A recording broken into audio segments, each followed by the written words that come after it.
Ya, assalamualaikum warahmatullahi wabarakatuh. Kembali lagi bersama saya Agung di Bekesahan Busam TV. Dan hari ini kita kedatangan tamu yang sangat luar biasa. Luar biasa. Abangku, iya Siap. kan? Bang Irfan ya Bang ya. Oke. Apa kabar Bang? Kita tos dulu Bang. Alhamdulillah sehat. Nah, Agung. alhamdulillah. Sama-sama. Nah, bicara masalah organisasi, karena beliau besar di organisasi masyarakat. Betul. Ya. Bang, kalau boleh cerita sedikit tentang organisasi yang sekarang Bang Irfan lakukan apa nih Bang? Sebenarnya saya awalnya awam dengan dunia organisasi, Mas. Sebenarnya saya ini lebih cenderung dengan dunia usaha saat itu. Malah perbankan dulunya. Dulu ya? perbankan malah Perbankan ya. Tapi ada keseruan dalam dunia organisasi itu. Ah. Saya senang dengan free-nya, kebebasan. Kebebasan. Jadi apa yang saya pernah dapat di bangku kuliah itu bisa saya aktualisasikan dalam bentuk organisasi. Dulu pernah saya bergabung dengan salah satu anggota menjadi salah satu anggota di salah satu organisasi. Kemudian saya mengolah diri saya, karakter saya, memberanikan diri, mendirikan suatu organisasi. Yang bertujuan sebenarnya itu saya concern sih inginnya dulu pingin di bangku kuliah itu pingin jadi aktivis Mas Agung. Iya. Cuma belum punya tempat dan wadah yang tepat. Kemudian saya coba memberanikan diri. Saya gunakan konteks ada hewan ikonik di Samarinda namanya pesut. Itu sangat prihatin saya melihat data-data dari para aktivis-aktivis hewan dari dunia bahwa pesut ini tinggal populasinya hanya 60 ekor. Iya. Di Kaltim ya. Di Kaltim. Samarinda atau Kaltim nih? Bentuknya Kaltim. Kaltim ya. Samarinda karena sampai bulu makam sana kan. Bulu makam ya. Kemudian ada hewan ikonik juga, burung enggang yang sekarang hampir punah juga. Nah. Beruang juga sama yang beberapa struktur tubuhnya digunakan, dikomersilkan malah. Kemudian macan dahan juga kulitnya. Jadi saya prihatin dengan ekologi ekosistem Kaltim ini, bukan hanya lagi tumbuhannya, eksploitasi, kemudian tambangnya juga yang luar biasa, tak terkendali seperti wabah sama seperti corona sekarang. Corona ya. Tambang itu menghancurkan satwa-satwa. Belum lagi kita bicara menyangkut kebun sawit. Luar biasa konflik dan itu tidak ada yang menyuarakan Mas Agung. Benar. Saya sangat prihatin. Hadirlah pesut sebagai salah satu jembatan untuk menetralkan itulah dan bersuara. Mudah-mudahan ini sebagai trigger awal bahwa saya harapkan pejabat-pejabat publik, pemangku-pemangku adat di sana bisa lebih konsen kepada habitat-habitat asli Kalimantan Timur. Benar. Karena siapa lagi yang menjaga ikonik habitat kita nih ya kan? Saya khawatir hanya tinggal 3 generasi dari garis keturunan kita hanya melihat itu di Google aja, nanti baca pesut, pesut hanya sebatas video di YouTube. Atau cuman patungnya aja ini ya? Betul yang sekali. Di depan kantor gubernur. Nah itu saya mau ngomong malah tinggal 3. Bang, bicara ekosistem yang ada di. Kalau ini kan primata asli. Bicara primata kali ya. Primata asli dari Kalimantan Timur sendiri ya. Nah, yang terjadi apa nih? Karena kepentingan dari perusahaan sendiri atau pemerintahan atau seperti apa nih? Ya, kita suka nggak suka Mas Agung. Saat ini kita berbicaranya kan karena Indonesia ini mengadopsi ekonomi kapitalis. Ya kita welcome dengan orang yang punya modal, kemudian dia membeli lahan. Jadi tingkat ketergantungan kita tentang uang itu sangat luar biasa di kehidupan di Kaltim ini. Kita tidak punya semacam ekonomi yang berbasiskan industri seperti di Pulau Jawa. Benar. Kita hanya berdasarkan sumber daya alam. Dan kita suka nggak suka, dulu kita pernah sebagai memproduksi kayu mentah terbesar. Benar. Itu udah punah, malah kayu-kayu ini mohon maaf sudah tinggal beberapa aja lagi kan. Katanya Kaltim ini, Kalimantan khususnya atau Kaltim itu sebagai paru-parunya dunia. Cuma sekarang bukan paru-paru dunia kayaknya. Rupa-rupa. Pokoknya kita nggak akan bosan bicara tentang ekosistem dunia karena di luar negeri sana mindset berubah. Elon Musk itu mereka menciptakan mobil listrik. Benar. Karena mereka prihatin dengan energi fosil yang di kruk dari Asia khususnya, dan bahkan Bitcoin pun kemarin sempat turun karena statement beliau kan. Itu saya banyak membaca buku-buku yang membuat saya inspiratif karena memang saat ini kita belum memiliki kemapanan secara finansial. Tapi kalau kita terus latih kemampuan intelektual kita, insya Allah akan hadir atau lahir tempat-tempat, ruang-ruang bagi generasi yang idealis, punya semacam gagasan-gagasan baru yang dia bisa tumbuh kemudian berkembang untuk di generasi berikutnya, dan dia menciptakan semacam filosofi baru dalam membangun bangsa dan negara. Itu sih Mas Agung, saya. Gitu ya, keren dong ya. Namanya anak muda kan, idealis ya. Tapi yang menciptakan sebuah mimpi itu kan nggak mudah. Nggak mudah, benar. Nah, sama halnya mungkin bicara masalah, kita sudah bicara masalah organisasi ya kan. Terus selama di organisasi sebelumnya dan akhir-akhir ini, ini agak seru nih ya kan. Sangat. Akhir-akhir ini sering muncul di berita-berita online. Kebetulan aja teman-teman. Dan media cetak ya. Iya. Nah, yang kalau bicara tentang ekosistem dan ekologi tadi, nah ini sudah larinya sekarang nggak cuma itu aja ya. Benar. Karena di alam semesta ini ada manusia juga ya. Benar. Nah, berarti gimana caranya adat manusia itu tadi dan semesta itu tadi bisa sinkron. Benar. Nah, sekarang bicara manusia aja nih ya. Gimana nih dengan ya saya cukup menghela napas karena saat ini orang banyak kesulitan menghirup udara. Benar. Karena wabah corona ini begitu luar biasa, sampai pejabat negara dan publik tahu, dan kepala daerah pun frustasi menghadapi dilema yang luar biasa, dan dengan metode yang saya pikir itu malah membunuh masyarakat secara perlahan. Itu saya sangat prihatin. Nah, maksudnya membunuh itu dalam artian apa nih? Dari segi apa nih? Ada dua konteks mungkin saya bisa beri jabarkan. Seperti membunuh secara emosional. Saat orang takut untuk keluar karena tayangan di TV, media itu terus menayangkan bahwa dalam bentuk fobia, kita ini terlahir takut betul dengan corona itu. Bahwa corona itu memang ada. Cuma kita seharusnya pemerintah itu yang perlu digarisbawahi, jangan memberikan alam bawah sadar masyarakat itu kan udah rapuh nih. Kemudian disusupi dengan data-data, informasi yang membuat masyarakat itu malah jadi paranoid. Malah itu menurunkan imun mereka. Benar. Itu yang tadi saya tanda kutip membunuh secara perlahan. Belum lagi kita bicara krisis ekonomi. Benar. Kita tahu krisis 98 itu hadir, saat itu ekonomi sangat anjlok dan Indonesia tuh bertahan karena ekonomi mikronya. Benar. Dan kita suka nggak suka ekonomi mikro ini selalu bertahan dalam krisis apapun, dan saat ini terbukti. Dan itu sekarang ada titik jenuh. Saat ini ekonomi mikro, masyarakat pedagang kecil itu menengah ke bawah perlahan-lahan tumbang.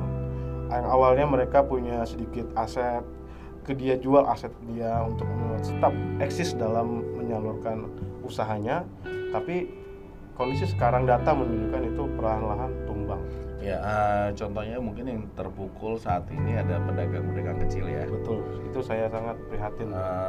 Sampai mereka dibatasi nih makan 20 menit. 20 menit ya? Iya, kurang lebih seperti itu. Dan saya kemarin ada melihat kejadian di salah satu daerah, malah itu ditutup paksa karena memenuhi jam yang ditetapkan kan, ada peraturan PPKM itu ya, benar ya. Saya rasa mungkin kita harus duduk bersama mencari solusi. Bagaimana sih cara mencari jalan terbaik antara menyeimbangkan kehidupan masyarakat kecil menengah ke bawah yang saat ini sangat krisis makan, apalagi untuk menyambung hidup sangat sulit. Saya yakin pemerintah daerah sekarang tidak punya data berapa masyarakat yang tidak punya pekerjaan, berapa masyarakat yang saat hari ini detik ini tidak makan. Tapi harusnya bukan itu badan statistik yang kan bagian dari organisasi daerah. Itu loh, maksud saya kan satu kesatuan. benar. Nah, badan statistik itu sendiri seharusnya saya tidak ingin masuk dalam batas yang ingin saya ingin mencoba mengajak para pemirsa yang khususnya menonton acara ini. Saya berharap ada terobosan. Kita harus berpikir di luar kebiasaan, out the box. Kita harus melihat, berkaca dengan negara Jerman.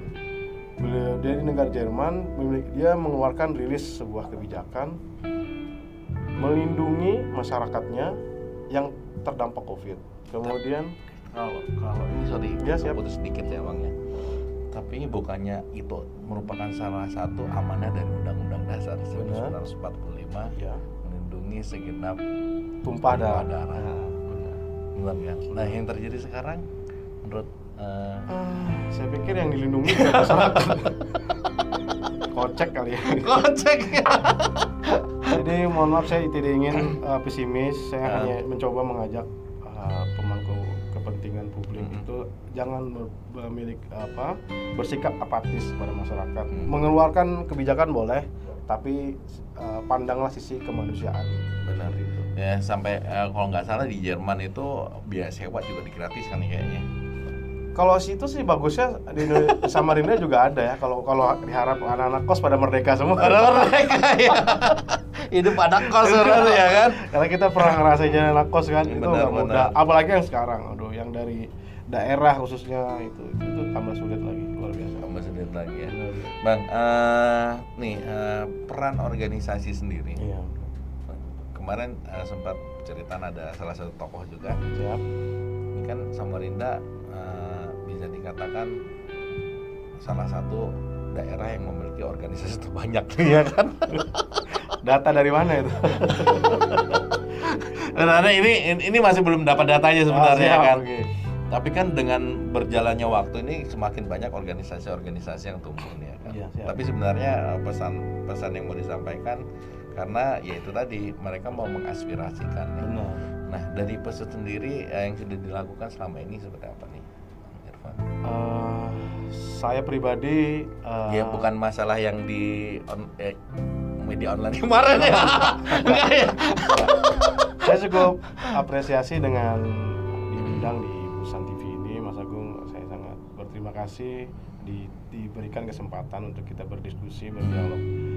Apa yang setelah saya perbuat adalah sebenarnya bertujuan untuk mencari formula, metode untuk bagaimana caranya kita untuk menjalin silaturahmi dengan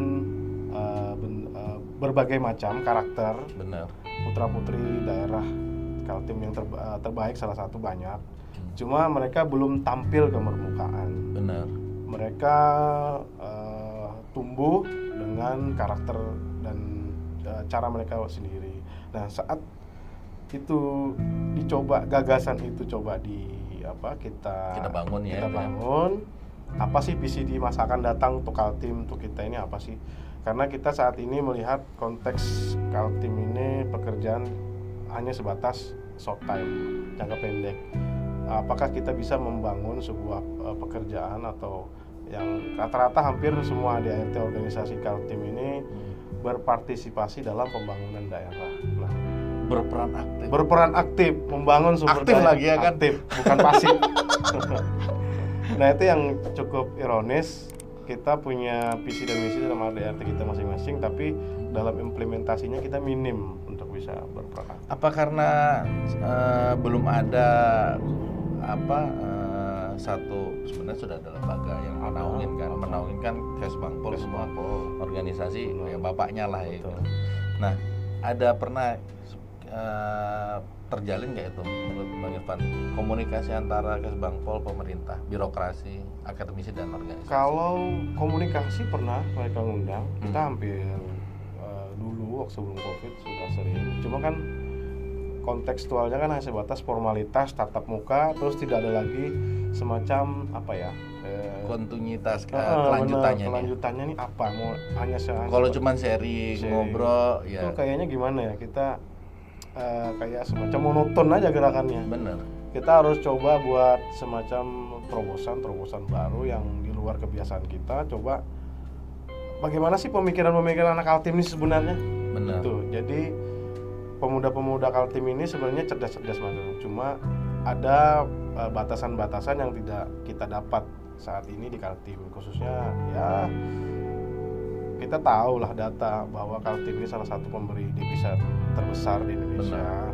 Tapi ironisnya kenapa kita lapar di lumbung padi, itu yang jadi ironis. Jadi kita mencoba menyuarakan itulah. Karena itu. Salah satu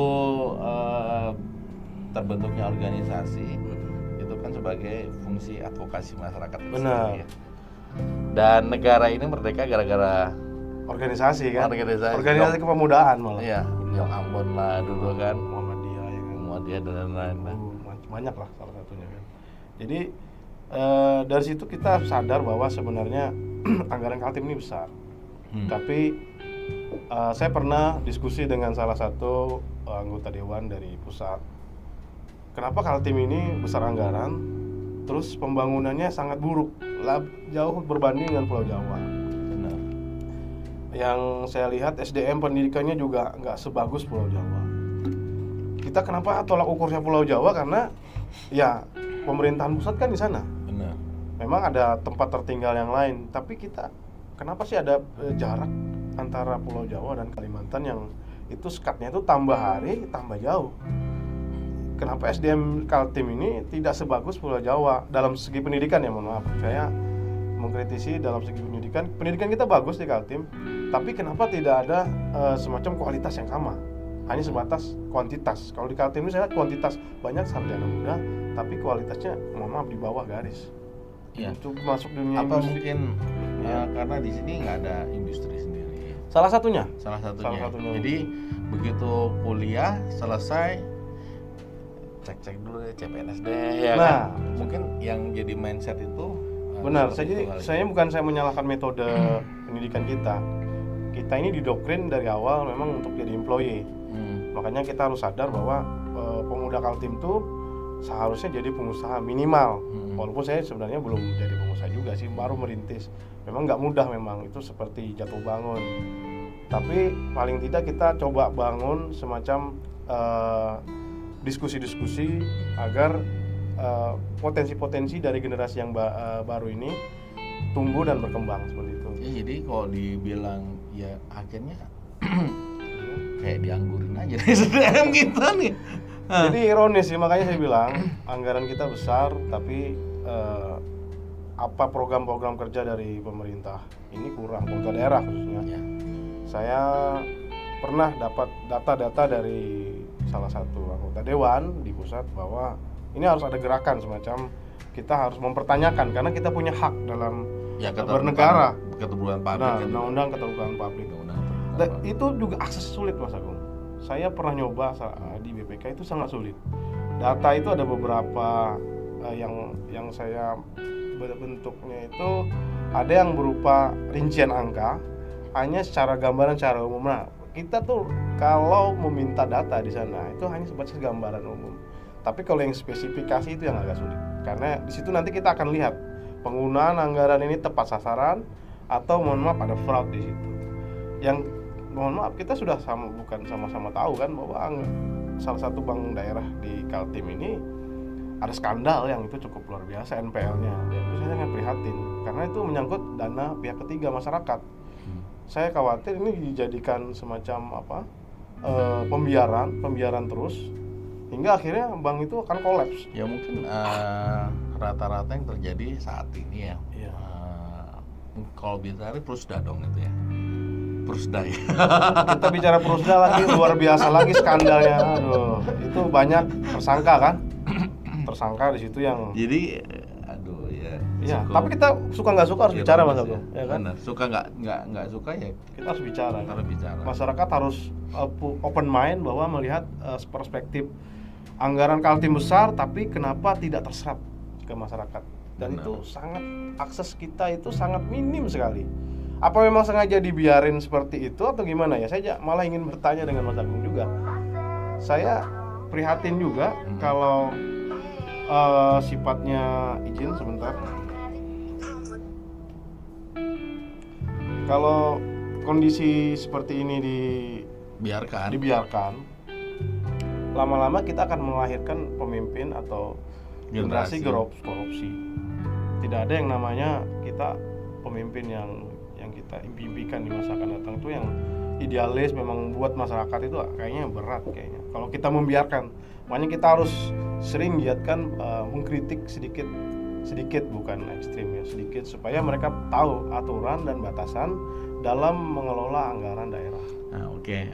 Mungkin nanti kayaknya seru nih pembicaraan. Tapi kita keep dulu kayaknya. Saya mancing aja tadi. Nah, nanti mungkin kita bakalan ngobrol lebih lanjut. Siap, okay. Mudah-mudahan Bang Irfan ada waktu, ada kesempatan kita undang lagi amin. kita. Nanti mungkin sedikit agak data-data dikit. Siap. Ya kan? Nah, biasanya di Bekaisan nih, Bang Irfan itu ada quotes yang kita sampaikan kepada masyarakat atau pemirsa di rumah atau mau pemerintah juga boleh. Ampun. Nah, bicara tentang quotes sendiri ini kata-kata yang menginspirasi atau pesan yang akan disampaikan dari Bang Irfan sendiri sebagai salah satu ya tokoh pemuda lah kalau bisa dibilang, dan salah satu ketua ormas organisasi masyarakatan yang fokusnya itu tadi ya. Nah, apa yang mau disampaikan ya Bang? Bisa lihat di kamera ya. Oke, mudah-mudahan mungkin saya ingin memberikan semacam motivasi aja sebagai bentuk semangat kepada masyarakat Kaltim atau Indonesia. Kita akan melewati ini dengan cukup payah, tapi tetap bertahan dengan kondisi dan jaga kesehatan kita di lingkungan. Saya mengharap para aparatur negara lebih memanusiakan masyarakatnya, karena saat ini masyarakat perlu sekali yang namanya sentuhan langsung daripada pemerintah, karena saat ini sangat minim sekali bantuan logistik maupun sarana dari pemerintah. Mungkin itu saja Mas. Itu ya Bang ya. Oke, saya akhiri podcast Bekaisan pada hari ini. Saya Agung. Dan saya Muhammad Irfan Farijal. Kami undur diri. Mudah-mudahan apa yang kita sampaikan di podcast ini bisa sedikit memberi angin segar dan pencerahan, mungkin motivasi juga buat pemirsa di rumah. Saya akhiri podcast malam ini. Assalamualaikum warahmatullahi wabarakatuh.